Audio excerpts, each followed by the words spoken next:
Bharatiya Janata party हा प्रोटोकॉलचा पक्ष आहे. पण ज्यावेळी निवडणूक लागते त्याच वेळी भाजपला इतर पक्षांकडून आयात का करावे लागतात माणसं? मग 25 जण आयात करून त्यांना उमेदवारी दिली असं का? मग आपल्या निष्ठावंतांच्यावर अन्याय झाला असं वाटत नाही. 125 जर भाजपच जिंकणार असेल तर मग फक्त 3 जागा, मग त्या 3 वर तरी का दावा केला नाही? मी तर म्हणतो मग सरळ 128च म्हणायचं होतं. मग ज्या माणसामध्ये संवाद कायमच होता, त्यांनी 4 निवडणुका आपल्या विरोधात लढवलेल्या आहेत, 2 हात केलेत, अशाच माणसाला आपण आपल्या पक्षात घेऊन आपण इन्सिक्युअर झाले असं वाटतं? तर असा कधी आमचा संवाद नव्हता. हा एवढं मात्र होतं की आम्ही मित्र होतो.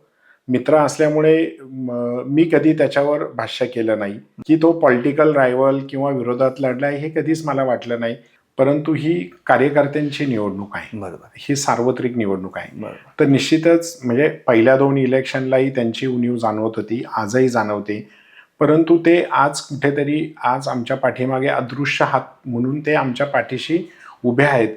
आता काय वाटतं इथला स्कोर काय असेल? आता तुम्ही एक असा कोणता स्कोर देणार आहात की आपकी बार 52? ह्यावेळेस त्याच्यापेक्षा निश्चितच 1 जागा तरी जास्त असणार आहे. अरे वा. श्रीनाप्पा बारणे आणि तुमचं त्या संदर्भात देखील दोघांचं कॉन्व्हर्सेशन पण होत होतं. असं घडलं काय की अगदी 2-2.5 तास आधी अगदी अर्ज भरायच्या शेवटच्या दिवशी आणि म्हणजे 13 मध्ये आम्ही 13चा आकडा फायनल झाला होता की तिथे मी त्यांना 1 पुरुष आणि 1 स्त्री घ्या म्हणत होतो. ते दोन्ही पुरुषांच्या जागा मागत होत्या. आपली युती आहे, खासदार आहेत, त्यांचा मान ठेवला पाहिजे. म्हणजे त्यांना त्यांचं घर वाचवायचं होतं म्हणून त्यांनी ही युती तोडलेली आहे. दुर्दैव एकच आहे की जाताना खासदार म्हटले की मी DCM साहेबांशी बोलतो, शिंदे साहेबांशी बोलतो आणि तुम्हाला परत फोन करतो.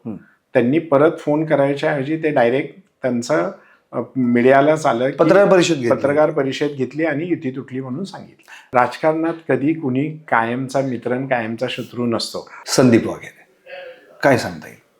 आउटगोईंग झाल्यावर दुःख झालंय का नाही?